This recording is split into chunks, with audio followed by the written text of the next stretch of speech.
This was WWE's best wrestling show of the year. Like, better than WrestleMania, better than anything they've done all year. This is the best show of the year. You can even argue this is the best wrestling show of the year. This was my favorite show of the weekend, and I'm going to piss some people off, and I don't really give a fuck. But I prefer this show over AEW All In. I did. I love this show. This is not me putting down AEW All In because that was still a great show, but I enjoyed this show more. Let's talk about what I loved about it. Becky, Lyra, and Bayley was such a hot opener. This was the best way to open the show if they were not going to main event. And honestly, it was the best story going into the show. All these women have really good chemistry with each other, and I think they've been in enough multi-woman matches to know how to master that unique style of being in a multi-woman match versus being in singles. And I love the finish where Becky Lynch rolls Bayley out of her pin attempt into a backslide. It was so unique. I have not seen that pin attempt before, but it worked. And I'm like, you know what?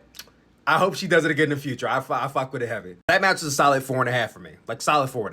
There was one match in the show that I wasn't super crazy about. It was Jacy, Jayne, and Jordynne Grace. It was decent. It wasn't bad. You know, you could say it was alright. As soon as Blake Monroe came out with Jordynne Grace, I knew there was going to be an interference of some way, and it was. Blake Monroe turned on Jordynne Grace, and it cost her the championship. Jacy Jayne retained. I think this is definitely heading towards Jacy Jayne losing that title to Masha Slamovich come TNA Slammiversary next week. For now, Blake Monroe, Jordynne Grace about the feud. Basically, it started a new feud on NXT. I think they did their job. Great match? No. Advancing feuds? Yes. A win for me. The Fatal 4-Way Tag was a lot of fun. I know the Can They Coexist storyline is such a tired trope in professional wrestling, but I enjoyed Charlotte Flair and Alexa Bliss's story within this match. Especially Charlotte Flair saving Alexa from being speared, and Zarya spearing Sol Ruca. While it wasn't a direct turn, you know there's something coming in the future. Sol Ruca is main roster ready, and this show proved it. Roxanne and Raquel retain the titles, and it's very obvious that Roxanne is starting to grow on Raquel a little bit. That storyline is being advanced. I love it. Tiffany Stratton versus Trish Stratus. Good match. I thought it was honestly Trish Stratus' best singles match in a long time. When I think about her 2023 run when she was a heel, like no match really stood out to me outside of the Becky Lynch Steel Cage match. It was really the character that carried that run. But this right here, it showed that she could still go if anybody was in doubt. At the end of the match, she got her little moment in the ring. You know, Trish Stratus is pushing 50. Retirement's probably pending very soon. This might have been the best match she can go out on. So if this is her last match, thank you, Trish. You're the GOAT. Jayne and Naomi was also a good match. I thought that there could have been a little bit more done. Like, I felt like while the match was over, I'm like, ooh, I felt like we could have just pushed it just a little bit more. It could have been a little bit more gritty. I'm not looking for Jon Moxley versus Heyman Page, but I felt like they left some on the table. But there is a rematch coming in the future, so maybe that's why they left more on the table. Bianca Belair really didn't play much of a role into this match either, so that's kind of my critique about that. But other than that, fairly good match. Jade won. Cool.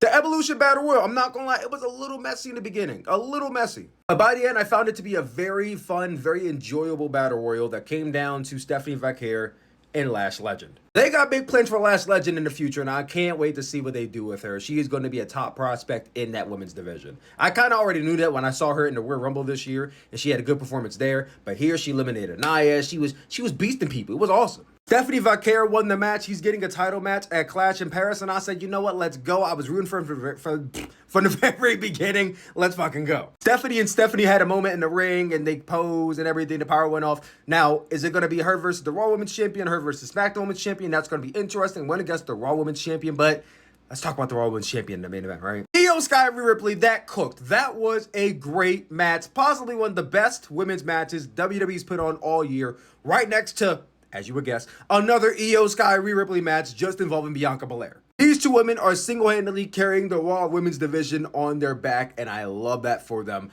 But what I loved even more was this match. They took their time to tell a story. This match went about 20-25 minutes, and they went outside during their battling. I thought that was a little bit like, I could have done without that. But they were trying to prolong the match. I get it. Everything you can want out of a 5-star women's match was here. And then the end came. Then the young comes, and Naomi cashes in. And we critique Triple H a lot. I do. When it comes to cash-ins, I always say Triple H does the tired old, oh, they come out, they tease a cash in, but they're broken up, they're intercepted. Like, it happens every single year with the men's and women's Money in the Bank briefcase, and I'm getting tired of it. This year, he said, hush up with all that nonsense, and I said, all right, you know what? You got it, Hunter, you got it. Naomi came out with the briefcase, she cashed in, she threw Rhea Ripley out of the ring, she hit her moonsault onto Io Sky, and she pinned her. She pinned Io Sky, and she became the new Women's Champion on Monday Night Raw, no less. The SmackDown girl is a Raw Women's Champion. How is this going to work? I'd imagine this would mean that Naomi has to go to Raw because you can't bring that championship to SmackDown, right? It was so unexpected because, I'm expecting her to cash in on Tiffany and then, Tiffany and Jade at SummerSlam and then she cashes in there. Like, I thought that was going to happen. They flipped the whole script on me. But I'd imagine that if Jade won Queen of the Ring, she should challenge Naomi. Now, I think the stipulation was challenging the brand's respective champion. I think that's how it goes for Queen of the Ring. But you can flip the script a little bit because Naomi went and cashed in on an opposing brand's champion. So why can't Jade challenge the opposing brand's champion, especially given they had a match at Evolution? I think Nick Aldis and Adam Pearce want to make something work there. I think SummerSlam, you do Naomi, you do Jade for the women's championship. Bianca barely involved herself in that match, so you can give her take a triple threat, or you could prolong it out and do a triple threat later down the line. But I think SummerSlam, the road to go, Naomi and Jade. That was easily a 5-star match. Everything just came together, went perfectly. Heavy notions of Seth Rollins, Roman Reigns, and Brock Lesnar from WrestleMania 31. And the best part, this show did not overstay its welcome. It started at 7, ended at 10:30. 3.5 hours, I will take it. I loved it. Again, I'm not saying this is better than All In, but I enjoyed it more than I enjoyed All In.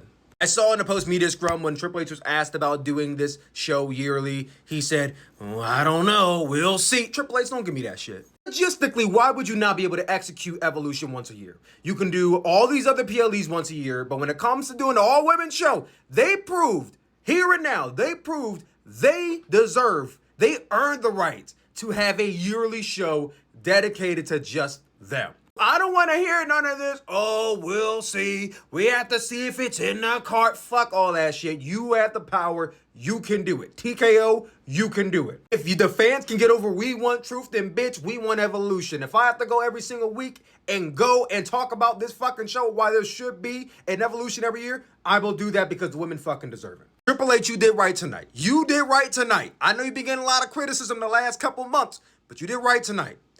Don't mess it up with the whole, oh, maybe this, maybe that. If you gonna come with the bullshit, you better proceed with caution.